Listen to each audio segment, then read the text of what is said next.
네, 오늘 성경 파노라마 시간 31번째 시간입니다. 오늘 말씀 듣는 우리 성도님들에게 큰 은혜가 있기를 축복합니다. 네, 오늘은 31번째 구약 성경 중에 스가랴라는 책을 중심으로 스가랴 시대의 말씀을 전하려고 합니다. 이 스가랴라는 이름의 뜻은 여호와께서 기억하신다, 이런 뜻이 있어요. 이름의 뜻이 참 좋죠. 여호와께서 기억하신다. 여러분, 저와 여러분이 많은 사람들을 인생 가운데 만나면서 살아가고 있는데 누군가에게 내가 기억된다는 거 얼마나 큰 축복이에요. 내가 누군가에게 그 사람의 마음에, 그 사람의 인생 가운데 내가 기억되어 있다는 것은 큰 은혜고 축복입니다. 우리 교회에서도 여러분들이 이 목회자의 마음에 늘 기억되어 있는 그런 좋은 성도님들 될 수 있기를 축복합니다. 그런데 더 큰 축복과 은혜는 하나님께 내가 기억되어 있다면, 우리 주님께 늘 내가 기억되어 있는 성도라면 이보다 큰 은혜가 없을 거예요. 오늘 말씀 듣는 성도들마다 주님께 기억되는 은혜가 있기를 축복합니다. 스가랴는 바로 그렇게 주님께 기억된 그런 존재로 오늘 아주 귀하게 쓰임 받아요.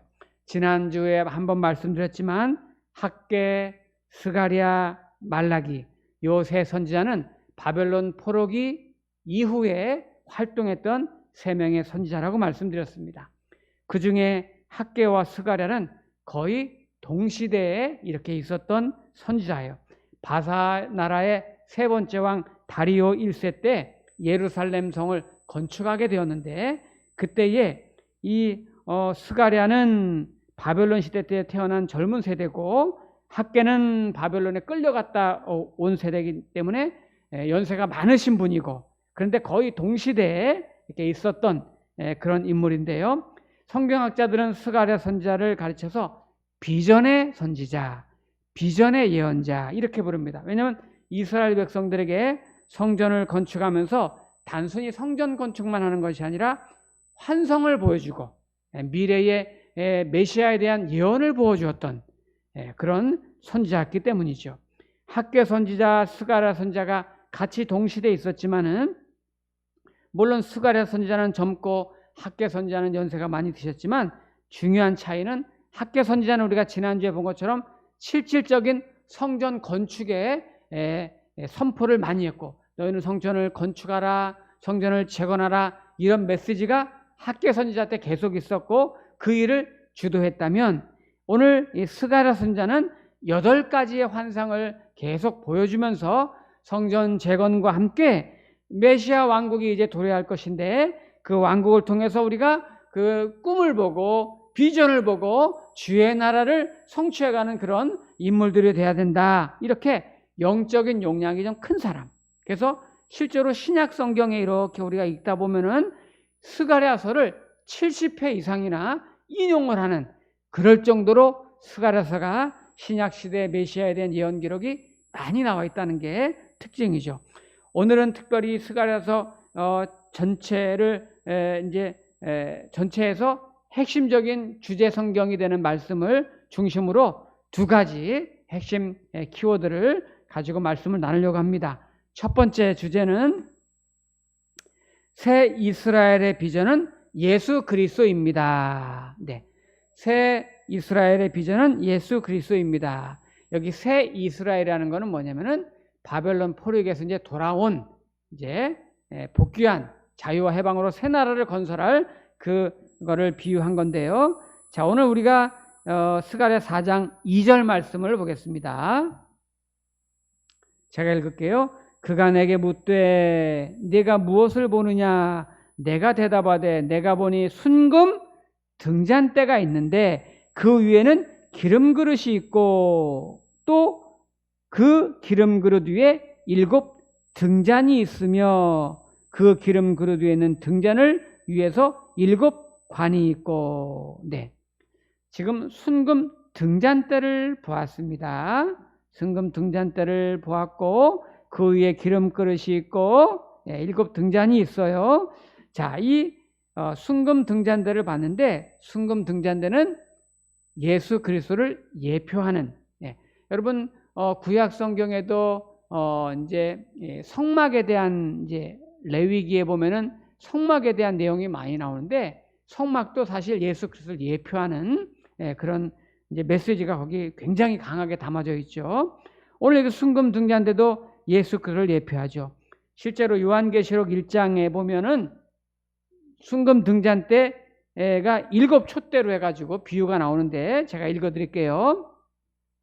그러므로 네가 본 것과 지금 있는 일과 장차 될 일을 기록하라.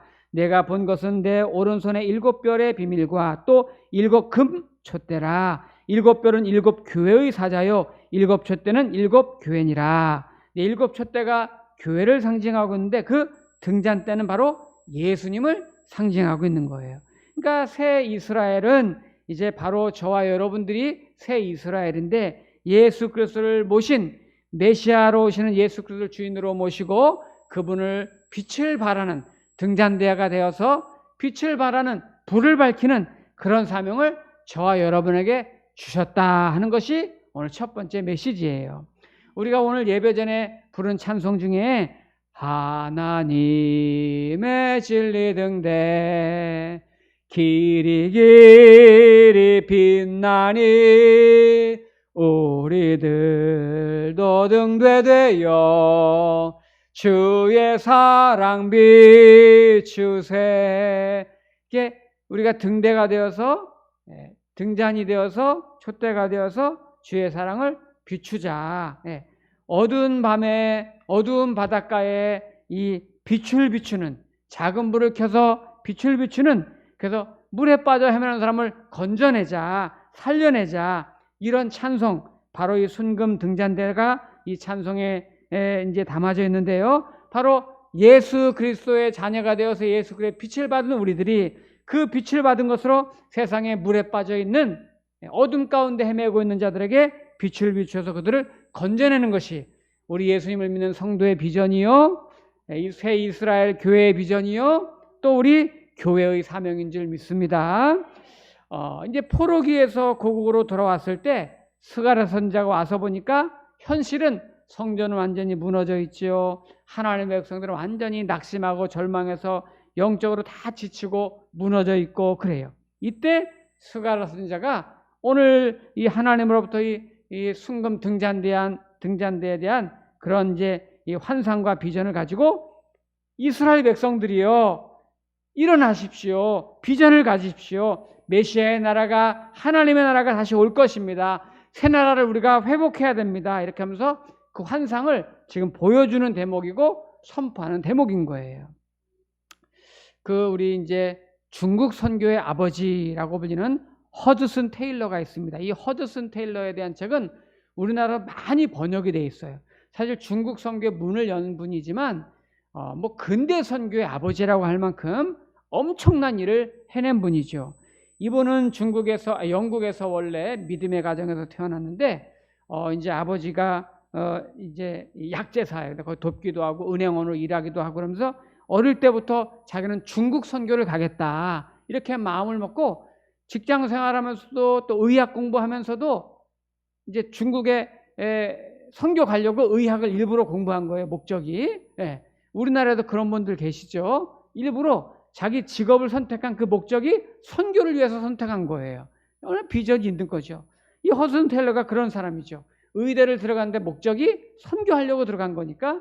근데 이미 그때부터 선교 훈련을 해요. 일부러 고단하게 잠을 자고 일부러 불편한 자리에서 잠을 자고 생활을 하고 중국 가면 그럴 걸 알기 때문에 그러고서 이제 중국으로 이제 선교를 떠났는데 가서 뭐 온갖 고생을 다 합니다. 그래서 결혼하고서 가서 이제 지내는 동안에 막내 아들이 죽고 사랑하는 자기 아내도 죽고 얼마나 힘들겠어요. 그럼에도 불구하고 그는 선교에 대한 열정이 결코 죽지 않아요. 막 곳곳을 다니면서 계속 교회를 세우고 선교를 합니다. 그가 만든 중국 선교의 이름이 있는데 차이나 인랜드 미션. 이거를 우리말로 번역을 해가지고 중국 내륙 선교회, 중국 내지 선교회 이렇게 이제 지금도 있는데 그렇게 부르고 있어요. 그럼 왜 중국 내륙 선교회 이렇게 했을까? 이 선교회를 허드슨 테일러가 만든 이유가 뭘까? 중국은 여러분 땅이 워낙 넓잖아요. 그런데 이 당시에는 이제 비행기도 없고 자동차도 없고 교통수단이 없고 다만 배만 외국에서 들어오고 나가는 큰 범선만 한국에 들어오면 그 한국에서 가까운 곳에 있어야만이 살 수가 있는 거예요. 거기서 모든 물자가 들어오고 뭐 시장 물건도 들어오고 또 후원을 받을 수가 있고 재정도 도움받을 수 있고 거기서 항구 도시가 발달해 가지고 그 주변에 선교사들이 그 주변에 왔다면 그 주변에만 다 있는 거예요. 그러니까 그 내륙으로 저 육지 안쪽으로는 선교가 안 되는 거예요, 아무도. 왜냐면 가면은 고생이죠. 왜냐면 후원 받기도 어렵고 지원도 안 되고 재정도 어렵고 물자도 안 되고 음식이라든지 여러 가지로 어려우니까. 그런데 이 허드슨 테일러도 그 항구 도시에 같이 머물면서 있다 보니까 자꾸 배가 들어오는 걸 의지하게 되고 거기서 자꾸 안일하게 되고 그 해안가에 머물다 보니까 편하기는 한데 이게 안 되는 거예요, 선교가. 그래서 결단을 하고서 내가 내륙으로 들어간다. 그분이 쓴 글에 보면 이런 게 있어요. 오늘날 나는 오직 하나님만 기대하고 내륙으로 깊이 들어가서 복음을 전하기로 작정했습니다. 이것이 하나님의 영광을 위한 하나님의 일이라면 하나님의 지원이 결코 부족하지 않을 것을 나는 믿습니다. 이러고서 믿음으로 그 내륙으로 들어간 거예요. 근데 실제로 들어가서는 처음에는 굉장히 어렵죠. 왜냐하면 항구를 통해서만 재정과 물자를 지원받았고 그것을 의지했었는데 그것이 끊기는 거잖아요. 뭐 이틀, 3일, 4일 가야지 이제 이 육지로 내륙으로 들어가서 선교하는데 그쪽에는 없는 거죠. 그냥 자급자족으로 그냥 하면서 궁핍하게 또 온갖 질병에 시달리면서 이렇게 복음을 전하는데 그럼에도 불구하고 그걸 이겨내고 견뎌내면서 나는 하나님을 믿는다. 하나님 정말 살아계시다면 내륙 선교하기를 바라실 거고 이곳에서도 도우시고 역사하실 것이다. 이런 믿음으로 내륙으로 더 내지로 더 깊이 계속 들어가서 선교하는 거예요. 거기서 겪는 많은 그런 이제 질병과 생계의 어려움 또 이 목숨의 위험 이런 것들을 계속 겪었지만은 견뎌내면서 할 때 열매가 맺히기 시작하고 교회가 세워지기 시작하고 그 모습을 봤던 이 이제 영국이라든지 주변에 또 선교를 하기 원했던 선교사들이 항구에 머물러 있지 않고 내륙으로 육지로 자꾸 들어오기 시작하는 거예요. 허드슨 테일러를 본받아서 그를 통해서 복음의 역사가 나타나는 걸 보면서 그것을 믿음의 선교다 이렇게 그가 이제 지칭했었죠. 우리 성도님 여러분, 저는 그런 생각을 해요. 이제 코로나 이렇게 시기를 우리가 지나고 있으면서 하나님이 우리 성도들의 믿음을 테스트하는 건 아닐까 이런 생각을 사실 했었습니다. 우리가 평생 정말 하나님 믿고 예수님 믿으면서 살아갈 때 정말 어렵고 힘들고 정말 막 위기가 닥칠 때 그때 내 믿음이 사실 나타나는 거거든요. 진짜 믿음이냐 가짜 믿음이냐는 평상시에는 모르는 거예요.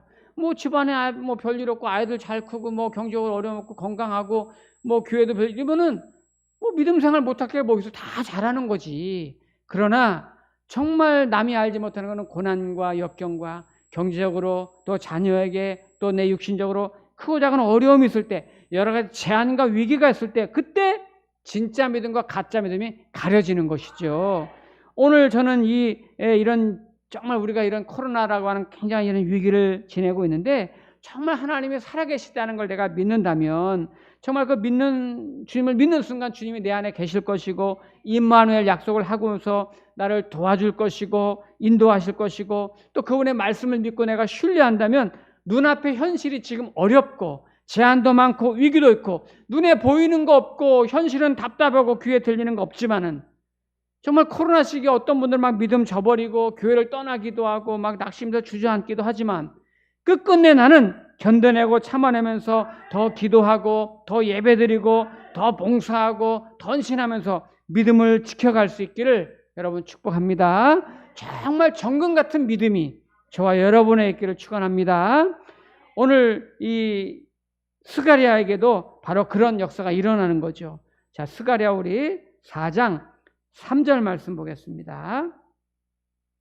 3절 여러분, 그 등잔대 곁에 두 감람나무가 있는데, 네, 아까 등잔대는 예수님을 예표한다 그랬죠. 근데 두 감람나무가 옆에 있어요. 하나는 그 기름그릇 오른쪽에 있고 하나는 그 왼쪽에 있나이다 하고 내게 말하는 천사에게 물어 이르되 내 주여 이것들이 무엇이니까 하니. 네, 지금 수가랴 선지자 환상을 보고 있는데 순금 등잔대만 있는 게 아니라 오른쪽에 하나 왼쪽에 하나 두 감람나무가, 일종의 이제 올리브 나무라고도 번역을 하죠. 이 나무가 양쪽에 딱 있는 거예요.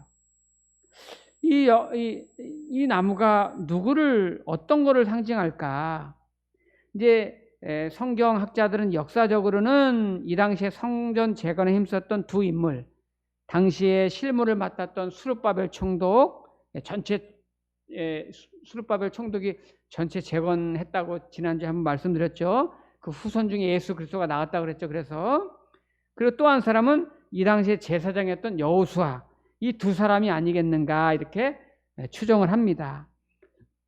그렇다면 오늘날 이 말씀이 우리에게 주는 이 예수 그리스도를 예표한다면 그럼 두 사람도 예표하는 뭐가 있을 텐데 과연 양쪽에 있는 옆에는 두 감람나무는 누굴까? 그것은 예수 그리스도를 통해서 영적으로 영향을 공급받고 성령의 은혜를 공급받은 저와 여러분, 예수님을 믿는 백성들, 성도님이라고 우리 학자들이 대부분 그렇게 해석을 하고 있습니다. 그러니까 순금 등잔대가 예수님인데 양 곁에는 두 감람나무는 오늘 저와 여러분들 교회이고 성도들이다, 이렇게 여기면 됩니다. 실제로 요한계시록 11장 제가 읽어드릴게요. 한번 들어보세요. 어떤 말씀이 나오나. 요한계시록 11장 3절에 보면 내가 나의 두 증인에게 권세를 주리니 그들이 예언하리라. 그들은 이 땅의 주 앞에 서 있는 두 감람나무와 두 촛대니. 그죠? 예. 그러니까 요한계시록 11장에 보면 두 증인이 나오는데 두 감람나무와 두 촛대다, 이렇게 말씀하고 있어요. 이 당시에는 이제 법적으로 증인이 성립되려면은 두 사람 이상이 되어야, 이 두 사람 이상이 증인이 있어야 그것이 법정에서 성립이 돼요. 왜냐하면 한 사람의 말이면 거짓말일 수가 있기 때문에 최소한 두 사람 이상이 법정에서 증언을 할 때 그를 증언으로 채택하고 인정을 해줍니다. 오늘 요한계시록에도 두 증인이 나오지만 누가복음 10장에서도 복음 전하러 때 예수님이 둘씩 짝을 져서 파송하는 장면이 나오잖아요. 그런 것처럼 저와 여러분을 예수님의 증인으로 부르셨다는 것을 믿으시기 바랍니다. 오늘날 우리 교회를 위해서 주님이 증인으로 부르셨는데 두 감람나무와 같이 성령의 은혜를 받은 그런 예수님의 증인이 되어야 되는데요. 우리 유명한 말씀 있잖아요. 예수님이 승천하시면서 주신 말씀. 요한복음 사도행전 1장 8절 오직 성령이 너에게 임하시면 너희가 권능을 받고 예루살렘과 온 유대와 사마리아 땅끝까지 이르러 내 증인이 되리라. 헬라어로 이제 여기 증인이 되리라, 증인이 마르티스라고 하죠. 마르티스. 이 마르티스는 순교한다는 말에서 파생돼서 만들어진 단어거든요. 믿음을 위해 죽기를 각오했던 순교자라는 말에서 나온 단어가 이 마르티스, 증인이에요. 증인. 법정에서 증인 선서할 때 그렇게 하잖아요. 사도 바울이 로마서 14장에서 우리가 살아도 주를 위하여 살고 죽어도 주를 위하여 죽나니 그러므로 사나 죽으나 우리가 주의 것이로다. 오늘 저와 여러분의 신앙 고백이 되기를 축복합니다. 자, 우리 또 한 가지 우리 두 번째 메시지는요. 성도는 하나님의 영으로 사는 사람입니다. 우리 성도는 하나님의 영으로 사는 사람입니다. 자, 우리 스가랴 4장 오늘 6절입니다. 이 스가랴 4장 6절은 스가랴 전체의 이제 핵심 메시지인데요. 6절 말씀 우리 다 같이 읽어볼까요? 시작. 그가 내게 대답하여 이르되 여호와께서 수르바벨에게 하신 말씀이 이러하니라. 만군의 여호와께서 말씀하시되 이는 힘으로 되지 아니하며 능력으로 되지 아니하고 오직 나의 영으로 되느니라. 아멘. 네, 우리 힘으로도 안 돼요. 우리 능력으로도 안 되고 오직 하나님의 영으로 되는 줄 믿습니다. 네, 이걸 신약으로 바꾼다면 성령 충만함을 받으라. 에베소 5장 18절 말씀이겠죠. 오직 성령 충만을 받으라. 성령 충만이라는 것은 여러분 우리가 물론 성령의 은사도 받고 어떤 신비 체험도 있고 기적도 행하고 능력도 행하고 뭐 성령 충만의 어떤 나타나는 행위겠지만 가장 성령 충만의 큰 축복은 내가 하나님을 지난 주일 말씀처럼 주님을 나의 왕으로 모시고 나의 주인으로 모시고 그분의 다스림을 받으면서 그분께 순종하고 그분께 복종하고 그분 뜻대로 믿음으로 살아내는 것, 이것이 성령 충만인 거예요. 오늘 말씀 듣는 가운데 우리 모두에게 성령이 다시 한번 충만하게 임하기를 축원합니다. 성령 충만한 사람과 그렇지 않은 사람은 일상에서도 표시가 나요. 예를 들면요, 어떤 일을 했는데 계획했던 일이 잘 됐어요. 그러면은 성령 충만한 사람은 어떻게 말하겠어요? 주님 감사합니다. 주님의 은혜입니다. 주님께서 저를 도와주셨고 지혜를 주셨고 이렇게 좋은 환경을 만들어 주셨습니다. 저는 부족한데 주님께서 이렇게 풍성하게 이렇게 잘 마칠 수 있게 해주셨습니다. 주님께 영광입니다. 주님 감사합니다. 이게 성령 충만한 성도죠. 근데 그렇지 않은 성도는 어떻게 할까요? 자기가 잘해서 된 줄 알아. 자기가 내가 이 정도야. 나의 지혜로, 나의 능력으로, 나의 힘으로 얼마나 막 자랑하고 다녀요. 그때 인정 안 해주면 또 삐지고 말이죠. 예. 자기가 잘한 거니까. 그러나 여러분, 우리가 기억할 건 예전에 어떤 청년도 그러더라고요. 목사님, 내가 새벽부터 밤까지 직장 다니면서 내가 일했는데, 내가 수고했는데, 뭐 하나님께 뭐 영광입니다. 뭐 주님이 도우셨습니까? 내가 죽어라 공부해가지고 합격했는데 뭐 하나님께 영광입니까? 여러분, 제가 신명기 8장 17절 말씀 읽어드릴게요. 신명기 8장 17절 18절에 보면, 그러나 네가 마음에 이르기를 내 능력과 내 손의 힘으로 내가 이 재물을 얻었다 말할 것이라. 네 하나님 여호와를 기억하라. 그가 네게 재물 얻을 능력을 주셨음이라. 이같이 하시면 내 조상들에게 맹세하신 언약을 오늘같이 이루려 하심이니라. 그렇습니다. 내가 수고했지만 그렇게 할 수 있는 능력과 환경을 주님이 주셨다. 이렇게 말씀하고 있어요. 그래서 우리가 크고 작은 일이 있을 때마다 우리가 성령 충만한 성도는 어떤 일을 앞두고 기도하고 또 그 일이 맞춰져서 결과에 대해서 주님이 하셨습니다. 주님 덕분입니다. 주님의 은혜입니다. 이러면서 겸손하게 더욱더 주님을 의지하게 되는 것이죠. 이제 초대교회, 중세교회까지도 막 부흥의 역사가 많이 일어났는데 이제 뭐 근대에 이어서 이제 그런 게 많이 희박해지긴 했지만 곳곳에서 군데군데마다 교회 역사, 세계 교회사 이렇게 보면은 놀랄 만한 일들이 많이 일어났어요. 그중에 20세기의 가장 큰 부흥의 역사는 영국의 이제 웨일즈의 부흥이다. 이렇게 해서 이제 기독교 사가들에게는 굉장히 유명하게 알려졌는데요. 이 침체해가던 이 영국 이 웨일즈에 어마어마한 부흥의 역사가 일어나게 됐는데, 그때 이제 이 웨일즈라는 곳은 원래 뭐 사람들이 너무 강팍하고 매일 뭐 술집이 가장 많이 모여 있고 도박하고 폭행이 난무하고 막 그런 도시였단 말이에요. 근데 그 어느 한 마을에서 있었던 일이 이제 전해지고 있는데 그 마을도 역시 마찬가지예요. 그냥 술집이 밤마다 사람들이 가득 차고 도박이 막 그냥 흥행하고 있고 사람들마다 무서워서 다닐 수 없어서 폭행이 심하고, 근데 어떤 사람이 이 술을 먹고 가다가 기분이 나쁘니까 당나귀가 딱 묶은 당나귀를 막 때리고 발로 차고 그랬대. 왜 당나귀를 발로 차고 때리지? 원래 왜 당나귀한테? 당나귀가 무슨 상관이라고, 그죠? 그런데 그 사람이 이제 거기 웨일즈에 복음이 들으면서 막 은혜를 받고 성령 충만하고 그런데 그 당나귀 때렸던 사람이 회개하고 와서 당나귀한테 가서 무릎 꿇고 당나귀한테 미안하다고 잘못했다고 내가 너한테 그랬다. 이러면 안 되는 건데 내가 그랬다고 당나귀한테 엎드려서 막 사과하고 막 먹을 것 갖다 주고 용서해달라고 막 그랬대잖아요. 당나귀가 속으로 이럴 것 같아요. 뭐 이런 놈이 다 있어. 여러분, 성경에도 우리 성경에도 이런 말씀들이 많이 나오잖아요. 오늘 저와 여러분들도 우리가 하나님의 영으로 성령으로 충만하게 되면 정말 나도 생각하지 못했던 예측하지 못했던 놀라운 하나님 은혜와 역사가 나타날 것을 믿습니다. 오늘 우리가 두 가지, 하나는 내가 정말 주님의 영적인 감람나무가 되어서 예수 그리스도의 빛을 비추는 증인의 사명을 감당하고, 또 한 가지는 하나님의 영으로, 내 힘으로 내 능으로는 안 돼요. 하나님의 은혜와 성령으로 나에게 부어셔서 그 힘으로 내가 세상을 살아갈 수 있게 해달라고 우리 이렇게 기도하는 밤이 되기를 축복합니다. 기도하겠습니다.